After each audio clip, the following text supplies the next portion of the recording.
Hello, everyone. Good afternoon. Today the lights are a bit brighter than usual, so I can see you.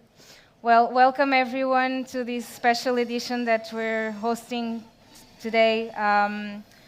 We're just finishing the 2 intense days of the bootcamp of Road to Web Summit. We chose, along with the Web Summit, 100 startups that will represent Portugal in the event next week. So first of all, I would like to ask for a big round of applause for everyone who's been working for these 2 days.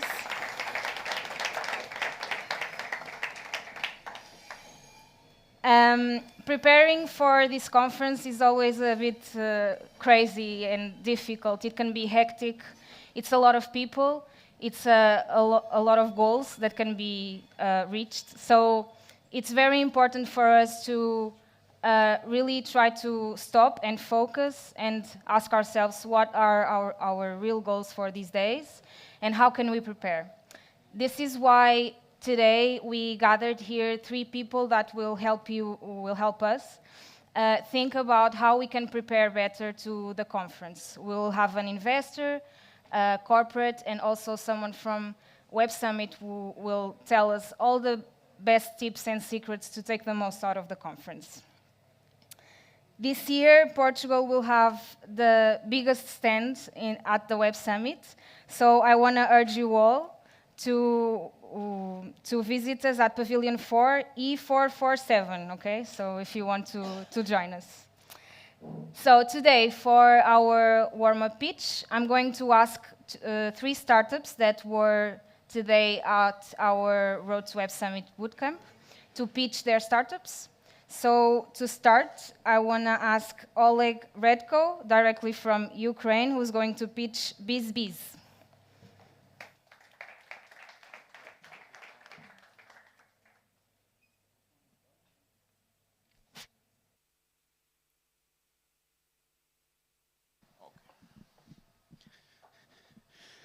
Hello, everybody. I'm very proud to present you our startup, BizBiz. BizBiz, and you're a business person. So, one of the main problems on crowd investment platforms is that many pre-seed and seed startups are not on the level of the investors.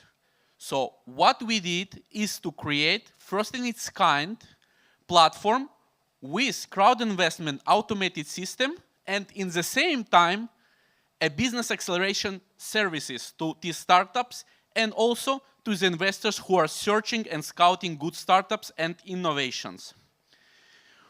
What we are doing is to create the perfect portfolio for the investor and to create the perfect environment for the startups who want to pitch to the investor and to succeed. It's an ecosystem which can perfectly work in Portugal and can bring as much as possible startups from outside and also locals. We are an impact startup. What means is that we are really socially active and we know what it is to lose everything. Our team members are twice refugees, first in 2014 in Crimea, when we lost everything and had to run away, and then lately in Kyiv.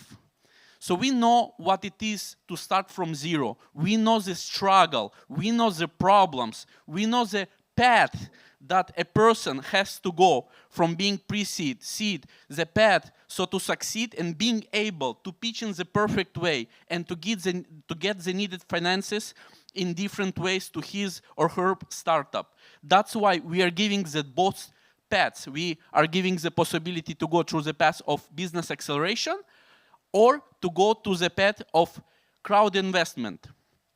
In both ways, they can interchange. One startup can come to the business accelerator program and then find out that he is better to go on the crowd investment part of our platform, so to get crowd investment.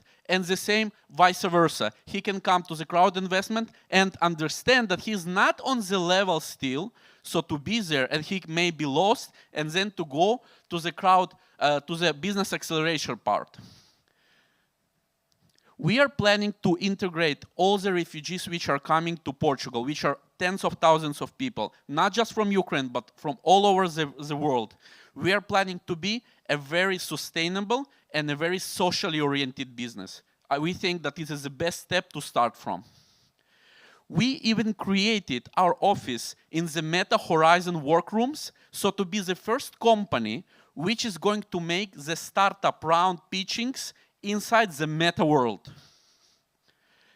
And last but not the least, we know that today in this audience there are people from the GALP Corporation. Yesterday we had a session with GALP and we were told that GALP is doing the transition from the fossils to the eco-energy. And during the last days, when we heard and we hear our clients or our future partners or people who are going to support us, we started already the preparation of an individual special offer which we will present to Corporation GALP during the Web Summit. So what we are doing is to listen to the startups and in the same time to listen to the investors and to meet them at one point. Wars, pandemia, things are changing. World is hard. What we want to be is a center point startup where people from all over the world can come here to Portugal, get the needed services, so to create the best leveled startup for the investors and to give the best services for the investors to find the best startups for them. So to scout in the best way as possible. Thank you.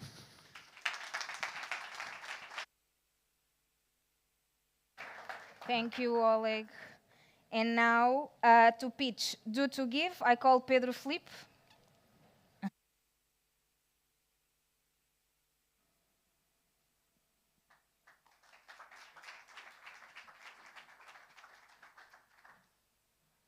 Hello, everybody. I'm going to ask sorry in advance because I will pitch it in Portuguese. I haven't managed to pitch it in English already. I hope I'll manage until Web Summit starts. So it goes like this. Já algum de vocês teve que pedir ajuda humanitária alimentar? De nós já. Em 2020, no auge da crise do Covid, o Laurentino foi uma das 5 milhões de pedidos que chegaram ao Banco Alimentar contra a Fome e o pedido dele foi negado porque o Banco Alimentar não tinha resposta para dar a tantos pedidos. Concentrámos neste problema e fizemos estudos e percebemos que a maior parte das pessoas estavam disponíveis para contribuir para as instituições de solidariedade em que acreditam, mas por isso simplesmente não tinham meios para o fazer porque a renda disponível, a maior parte das famílias portuguesas ao fim do mês, não chega para as contas todas. Percebemos então que tínhamos que arranjar uma solução que resolvesse os dois problemas e é assim que nasce a Do to Give.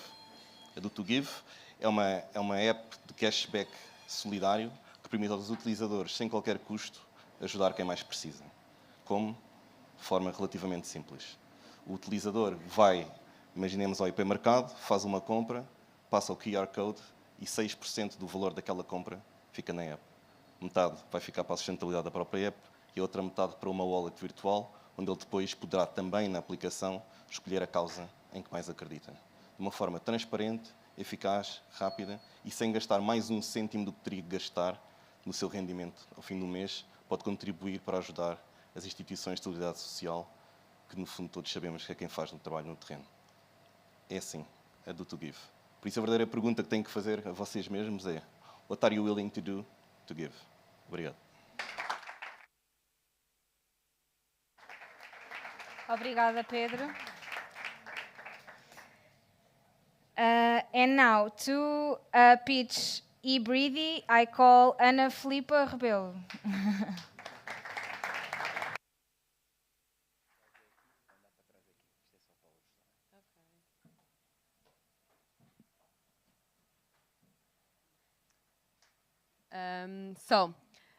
Let's start by remembering the last time you have to run really fast to catch the bus, and then you stop and you can't catch your breath. Your lungs are burning, your throat are dry, and that is actually what people with asthma feel every time they have an asthma attack. Asthma is the most common chronic respiratory disease, counting with more than 70 billion euros in healthcare costs worldwide. And of course, there's already exists effective medication, the inhalers. However, half of the patients forget to follow their prescribed medication, and more than 80% do not know how to use properly. And so the medication never really reach the lungs. But now there's a solution.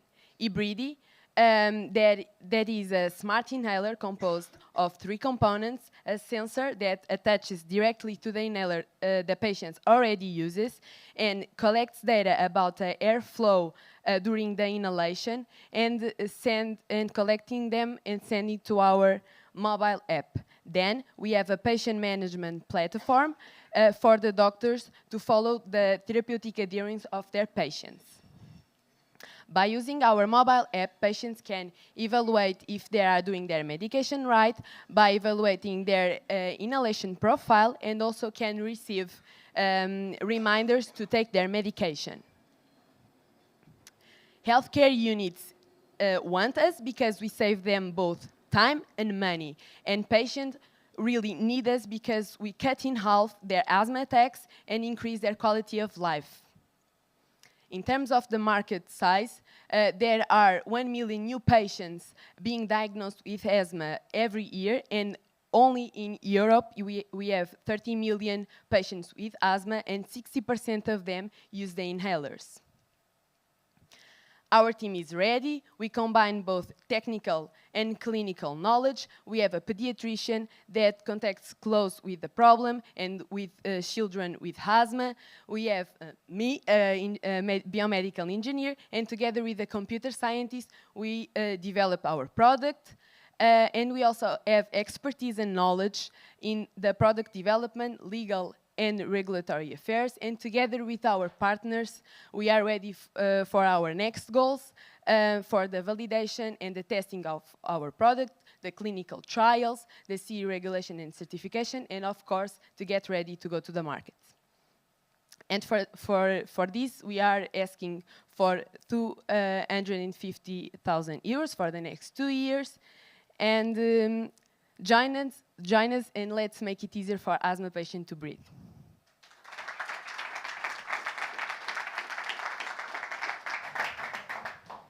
Thank you, Anna. Okay, so now to pass to our talk, I'd like to call to the stage Giancarlo Bonsel, investor from Core Angels, Joana Larsen, Open Innovation Lead at GALP, and Ricardo Lima, Head of Startups at the Web Summit.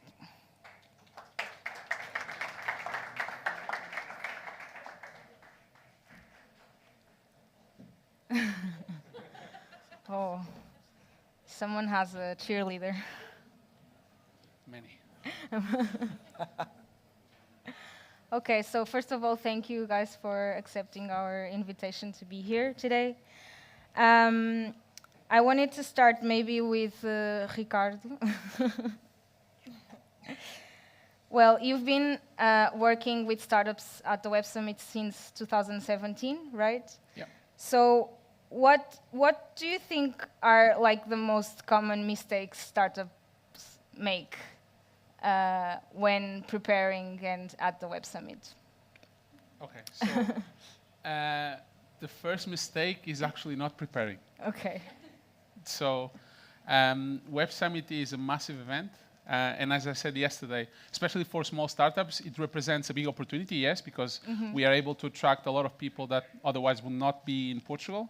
So putting them in the same space as Portuguese startups or any other startup coming to Web Summit, I think it's an opportunity, but at the same time it's a challenge because 70,000 people, and for instance this year more than 2,000 startups, more than 2,300, it means that there's a lot of people competing for the attention of people like Giancarlo.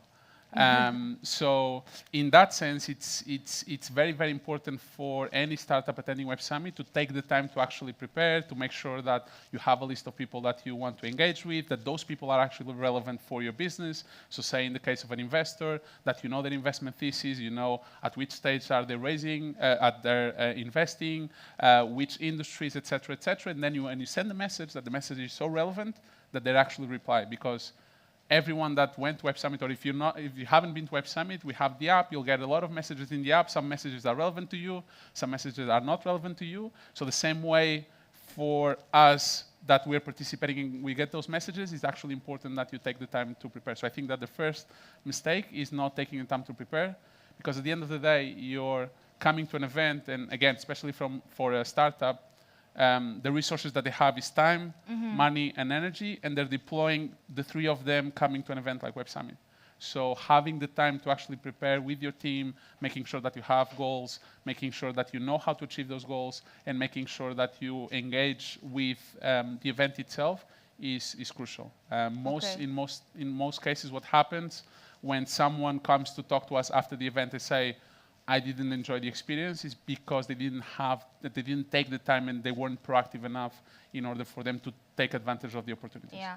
I see a lot of startups like really focusing a lot on investors. Do you think that are other opportunities in the conference that startups tend to overlook? Yes. Like what? As a startup, you shouldn't be chasing investment. You should be chasing customers. Okay. And there's loads of customers at Web Summit. So there's 70,000 people. In most cases, they represent some of the biggest corporations in the world. So both from a B2B perspective and from a B2C perspective, there's a lot of potential customers and partnerships that you can achieve at Web Summit. So if people focused a little bit more on actual customers and a little bit less in investors, maybe their businesses would have higher chances of success. And then another one that I think is often overlooked is the fact that, especially in Portugal, sometimes they ask me, okay, so you've been working with startups through all your events, because we organize Web Summit in Lisbon, but we also have Collision in Toronto. We also have Rise in Hong Kong.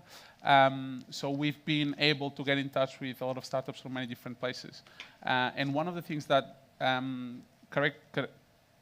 that define a Portuguese startup from the get-go is the fact that they are built from the inception with the global market in mind.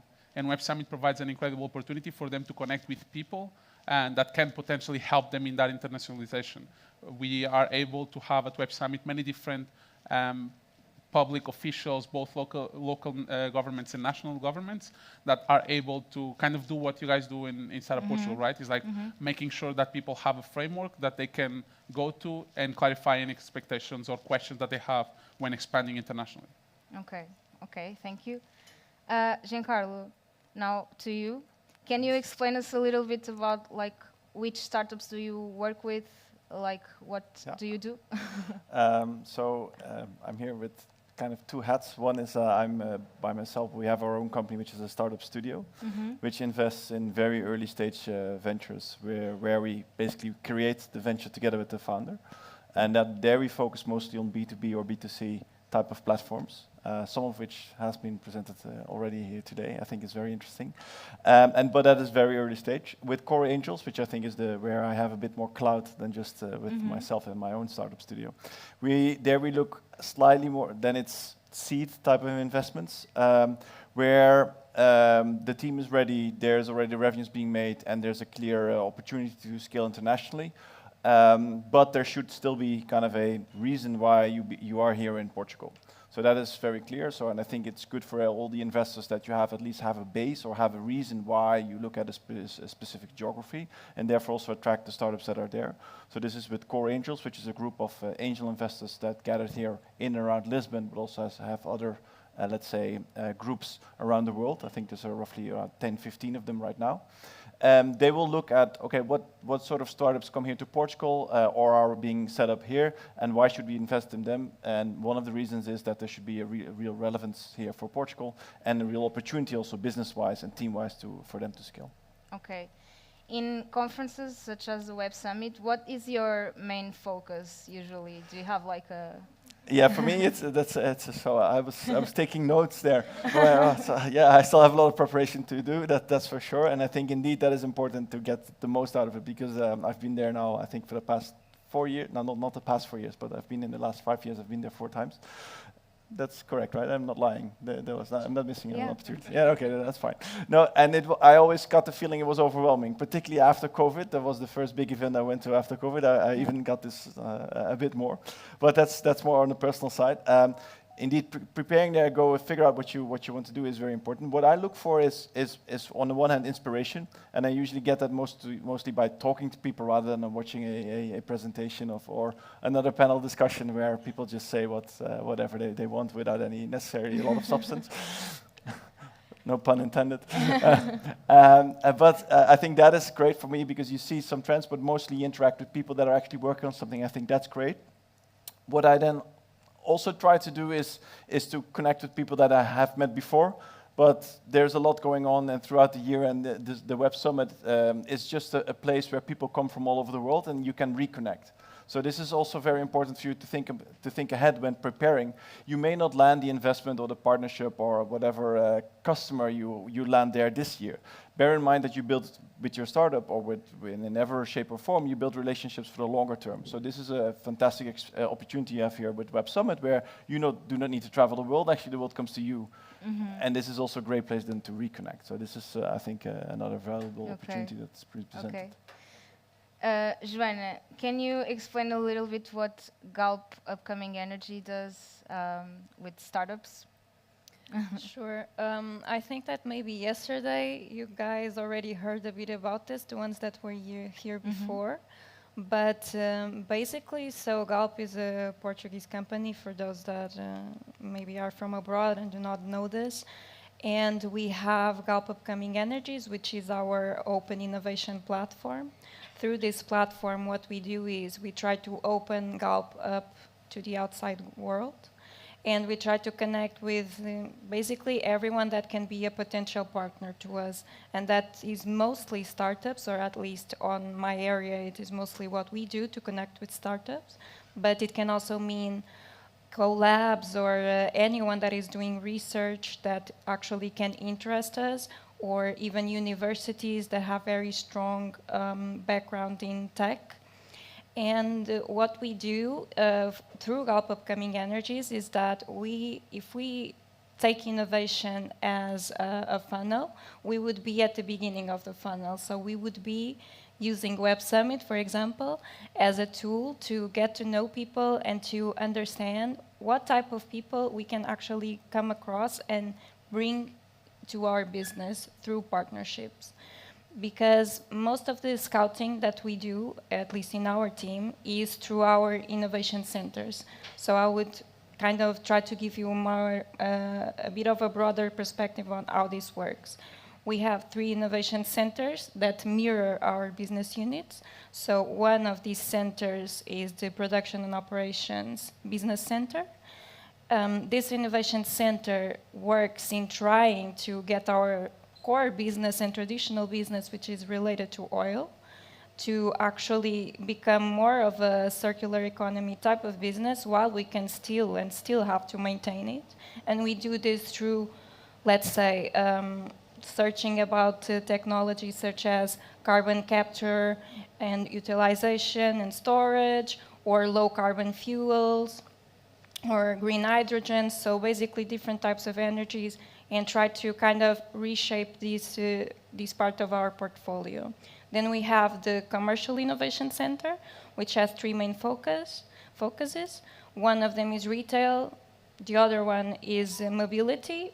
If anyone here does electric mobility or something related to that, please know that we are also super interested on it. And then we have, of course, energy, because we also sell green electricity.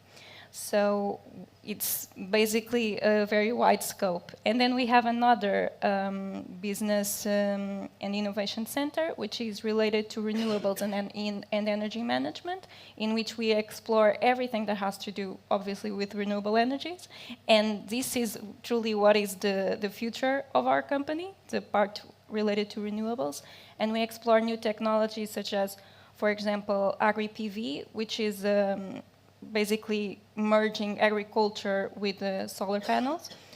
And in Web Summit, for example, it will be a great opportunity for us to not only connect and try to find people that are actually working in all of these types of technologies, because sometimes when people hear GALP, they don't necessarily think that, oh, maybe I have a digital solution that can help, like in a store, I don't know, in the getting a store to be smarter in terms of analyzing the customers. We are also interested in that because we have service stations. So yeah, I am mostly on the scouting part, and then we help the innovation centers talk to the right people, and through that we also do startup engagement programs, we do accelerators, we do hackathons, we do anything and everything that can try to bring us some value and create win-win situations for the startups that we work with. Okay. During the Web Summit, are you showcasing potential products or synergies that you can do, or are you more what are you going to do actively? Well, we are actually going to do both. So we have a booth at the Web Summit for GALP, and one thing that we are doing is we have an augmented reality experience, which is mostly focused on innovation and on the future of the company. And on this innovation augmented reality experience, you can learn about some of the pilots that we have been developing, some proof of concepts, some projects that we developed and that have now been integrated into our B2C or B2B businesses.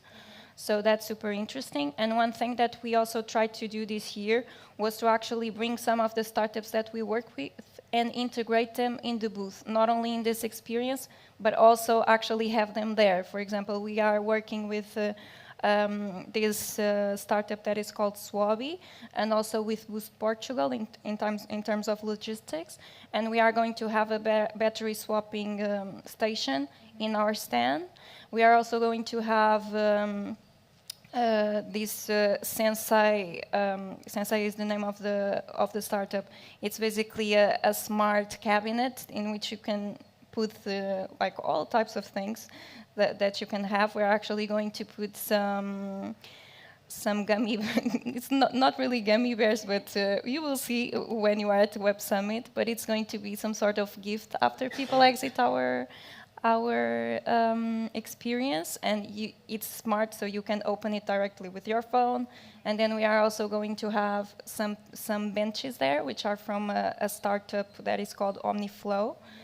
These are benches that have solar panels on them, and then you can also charge your phone with using these benches. So it's something that is kind of can go outside on the street and just kind of change the way that we look at mobility and smart cities and all of that. So we are turning our booth also into a showcase as well of startups that we work with. And besides that, of course, we want to also take the chance to launch 2 pilots. We are going to launch 2 pilots during the Web Summit. We are also going to launch a startup engagement program that is focused on renewables for Brazil. We are going to do this on the 4th of November. We are also going to have the final of a startup engagement program that we are doing right now. We have 4 finalists coming that are flying to Lisbon for the final, and we are going to announce the winner at the Web Summit. And besides that, of course, it's kind of what we were already discussing, all of us. We are here and we are at the Web Summit to try to meet right partners to work with us and to create win-win scenarios.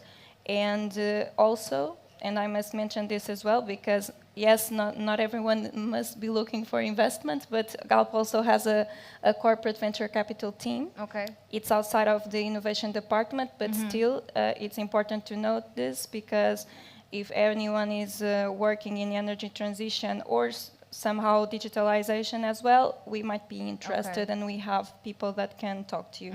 Okay, thank you. So, Giancarlo, what do you expect from a startup when they approach you? In general, or at Web Summit specifically? At the Web Summit, okay. Yeah. Well, well, first of all, it's a great occasion to meet another person, so it's not just a business transaction that you're there for. So I would at least expect that you get properly introduced to see who this person is and what they've been doing, and so from a more personal side.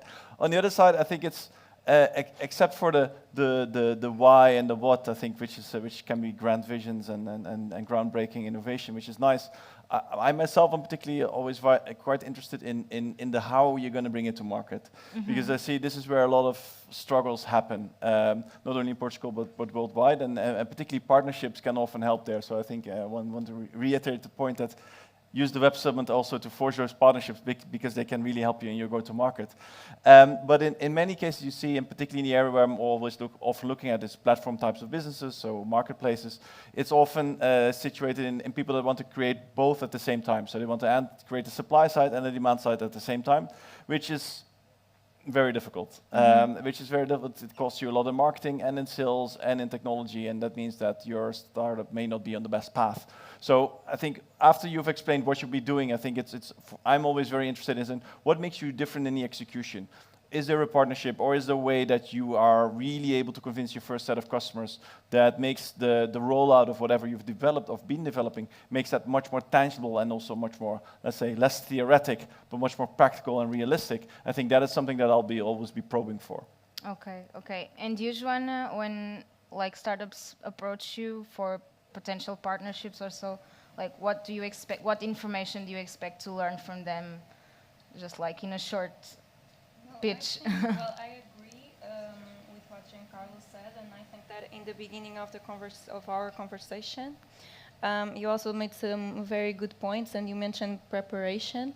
And I think that preparation is something that immediately when you come across someone, you can understand if the person is prepared or not. And I think that if you can actually merge preparation and sense of opportunity, because you need to have both, you really do need to be prepared for these types of situations. And usually when I talk to someone, I already can understand if the person is genuinely interested in working with us, and if they understand how. Because somehow when you are listening to a pitch and you have already listened to so many, you kind of start spotting some different details that maybe make this person different than others. Let's say that sometimes people might say that is this a phone? It's outside. No, it's outside. It's a cruise ship? Yes. Oh, okay. Interesting. Yeah, sorry. Well, I was saying that what I think makes it different is somehow you are talking to someone and they mention, oh, I read about that partnership that you signed last week, or they mention a very specific part of your business that maybe it's not the first thing that you find when you search for GALP online and you go on the website. I think that's a very, very interesting thing. Or even when they bring someone up from the company, they say, oh, I watched this person speak in a talk and I got interested in meeting with you, because you immediately start forming these connections in your mind. So I think that's super important. And of course, if the person is prepared and they have their pitch deck, or they are just enticing when they talk to you, I think that always helps. And then if things go well in the conversation, and I feel that sometimes this is overlooked, but I think that it's also important to mention. When the conversation ends and you get each other's contacts, I think it's important that you really follow up on the conversation and that you choose also the right time to do so. For example, if you are on the Web Summit and you send an email straight away and you don't even try to personalize it about the talk that you just had with the person, there is a very high chance that the email will get lost on the inbox, because everyone is at the conference and just networking, so it will get lost because people are not paying attention. So maybe wait a week and just send the email then, and try to be a bit more specific, and try to remember what exactly you spoke to the person about. So maybe, so you don't forget, write some notes after the conversation, so you don't afterwards forget, who did you talk to? Oh, to this person, I mentioned this specific part of the business, so I won't forget to talk about that. I always feel like that is very, very important. And it also makes makes it easier on our side to be able to respond accordingly and to be able to understand how exactly we can actually approach the person and eventually develop a partnership. Okay. Okay, so now I wanted to open the discussion for questions from the audience. I don't know if anyone wants to talk or if we have online, no.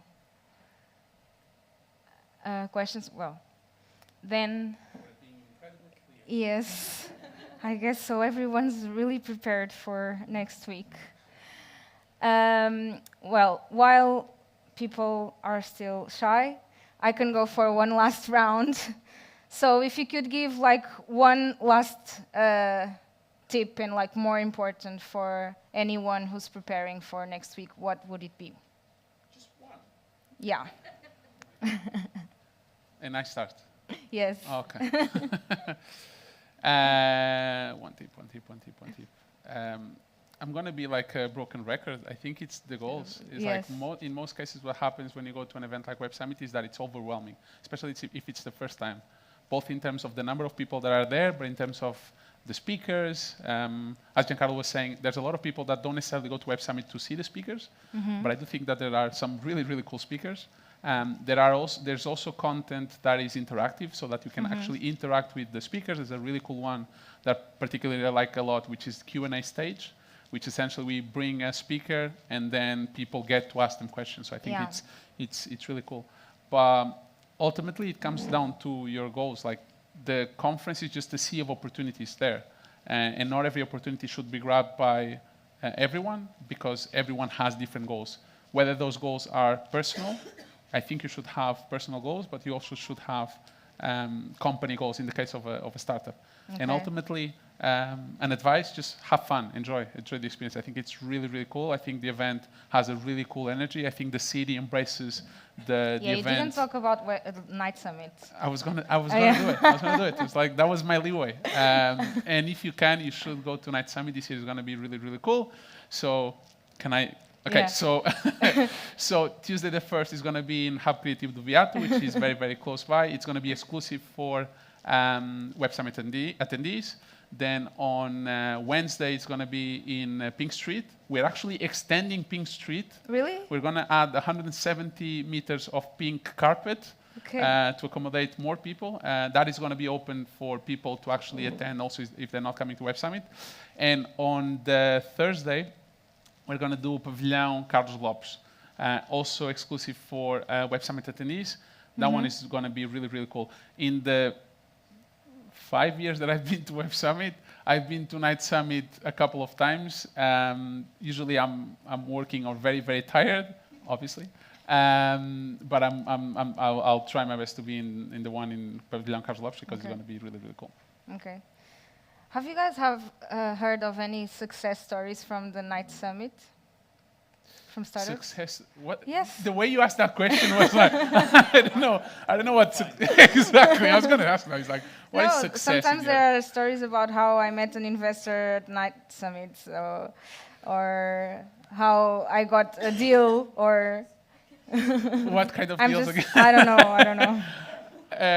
You tell me. There are a couple. There's one very, very famous that was back in Dublin, back in 2011.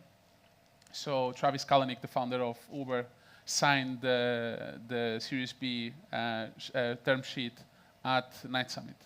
So they met in a bar. The investor was coming. The investor said, "Travis, I'm going to be in this event. Do you want to come?" He came. And then they met in a hotel in Dublin. They signed. There's another one, a dinner with a Portuguese founder, Daniela from Define AI, sorry. They also met their lead investor, Evolution Equity Partner, at a dinner in 2018. So it's always cool to network with a glass of wine or beer in your hand, if you drink, or a mocktail or a juice or a water, whatever it is. But it's like more like in the event. I think one thing that Giancarlo said that kind of resonated with me is like a lot of times you see that interactions are very transactional, because like everyone is trying to get something, do something exactly. Whereas like if you take that environment and you put people in a more relaxed environment, like interactions are more human, are more like trying to get to know the person as a person. And then usually those conversations lead to better outcomes than when you're trying to actually get something from someone. But that's what I feel, even personally. When someone is trying to sell me something, I'm like, yes, I buy me a understand. beer first. Okay, so before going to Joana, I'd like to, Jody, do you want to? Actually, a question related to speakers. 2 or 3 that you're super excited that you were able to nail down for this year, and just to give us some little insight on that, because there's so much programmatically. I'd love to hear 2 or 3 people that you think are must-sees. Okay. You're going to put me in the spot. Okay.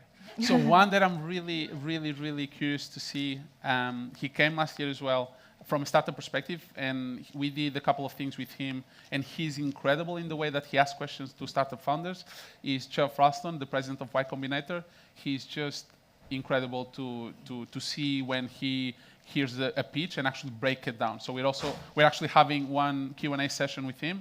So I think that if you have a startup or if you're interested in technology in general, I think that one is really, really cool. Then our president, President Marcel, is also always, he gets to speak at the last day, and he always gets people inspired in the way that he looks at Portugal and technology and how technology can actually help society move forward. And then we have a couple of surprises at the opening ceremony on the 1st of November. So the opening ceremony is on the 1st, on Tuesday. It's first come, first serve. Doors open at 5. It's going to start around 6. We do first come, first serve. And I think it's going to be really, really cool. And then we all go to Hub Creative do Viato, to the first night of Night Summit, and it's going to be incredible. You're very welcome. Okay. So, Joana, do you want to go for your... For the most important tip? Yeah.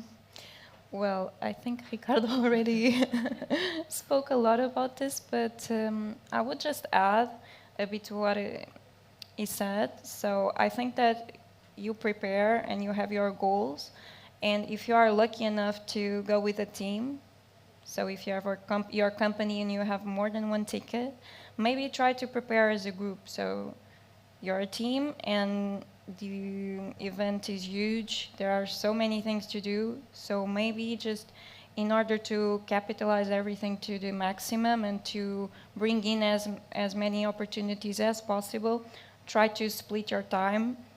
Try to work as a team, try to say, oh, okay, I spoke to this person, didn't work. Instead of everyone just going to the same person, like the 2 or 3 people, because also it's a bit more intimidating sometimes if it's too many people going, you know, talking to just one. So try to just divide to conquer, like they usually say. And also, don't feel discouraged if you're maybe not really finding, if you are really talking to this person, or you go and talk to Giancarlo and you really want an investment, well, maybe the investment is not going to happen, but you don't know if you are going to find a mentor.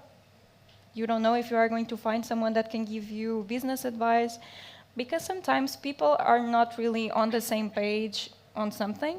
Maybe because their business is not going to suit yours in terms of partnership or in terms of you being a customer or finding customers. Sometimes they can't invest, or things are not aligning, but maybe you can always learn something from them. And through this person that you meet, if you connect in the Night Summit or in some other opportunity, this person might not be the person that is going to help you, but they might have connections that can take you there. And on this part, I speak also with some experience, because it has happened to me many times, in which sometimes it's not really with me, but I feel, okay, I am not going to be the person that maybe can work with this person in particular, but I know someone that will love to know this person and that maybe can help this person out. And sometimes these type of connections can go and can last for years even, and you don't even notice at first that it can be like that. But you kind of continue to see what the person is doing and be happy for the person, because the person is actually achieving new things. So yeah, I would say that be prepared, but also be ready to be spontaneous as well. Okay. That's my advice. Any last questions? No? Okay, so it's your turn, Giancarlo. I think I fall nicely in line here because I want to pick up on the spontaneous topic. No, it's fine actually. You set me up very well. I appreciate it. No, it's obviously it's tempting to go there very goal oriented, and you must, because otherwise it's going to be a mess. But what I enjoy a lot, and obviously yes, there are speakers that I also enjoy a lot, and I also enjoy meeting some people in person. But what I enjoy a lot is always carving out a bit of time to go and see all the startups that have their stands there in the booths and see what's there. And they may not have anything to give you, right? Because they are in a completely different space that they operate. They cannot give you funding, or maybe even they want to be a bit secretive about their investors because they're still closing something. I don't know. But what you will find is, one, there's a lot of ideas, and not that you should be stealing them, but it's just inspiring to see what other people are working on. Second, just like yourselves, you will meet very energized people that want to change the world, right? And that's a fantastic opportunity that these people are all coming here to Lisbon, and that you can meet there in person. And you may have a chat about what you're doing, the struggles that you have in running and setting up a startup, or the ideas that you have that you cannot yet explore, but maybe, who knows, in future you could be exploring them together. So I think carving out a bit of time, maybe unstructured time, without a big plan, but just going around and appreciating the fact that there's so many people from so many different places trying to work and trying to build businesses. I think that's a cool plus, I would say, of the Web Summit. Okay, thank you. So a round of applause for our speakers today. Thank you, guys. So now I want to ask Catherine Farrell, Director of Communications of Web Summit, to do our closing speech for this session. I can see her. Hi, Catherine.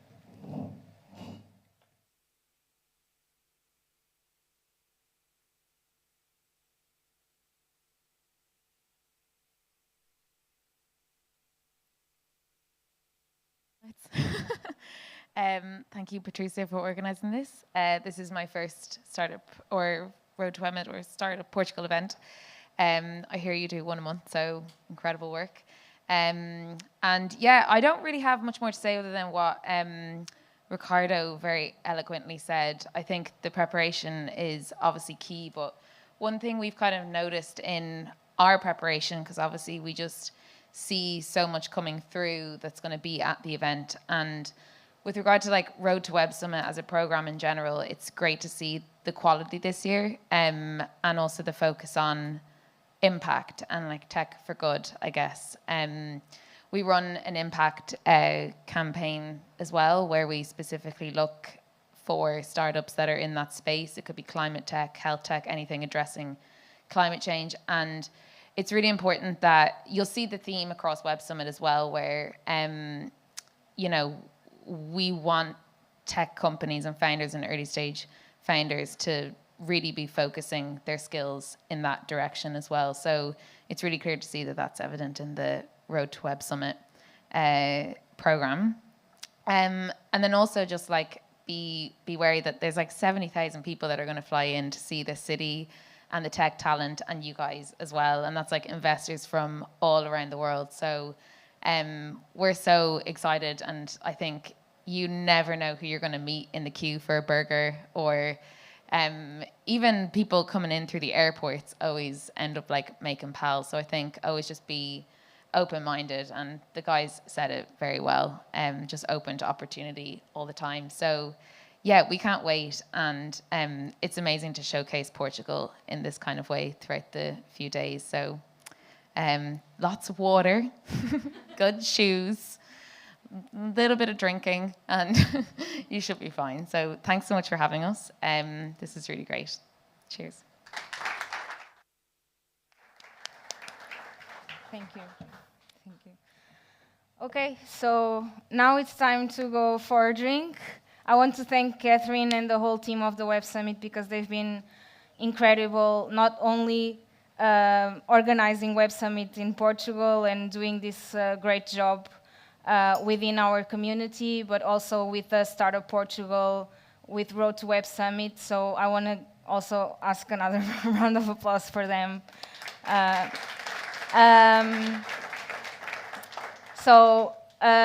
I want to remind you all to visit us at Pavilion 4, the Portugal stand. And now let's all go for a beer upstairs. So please be welcome to go upstairs and talk a little bit more. So thank you and bye.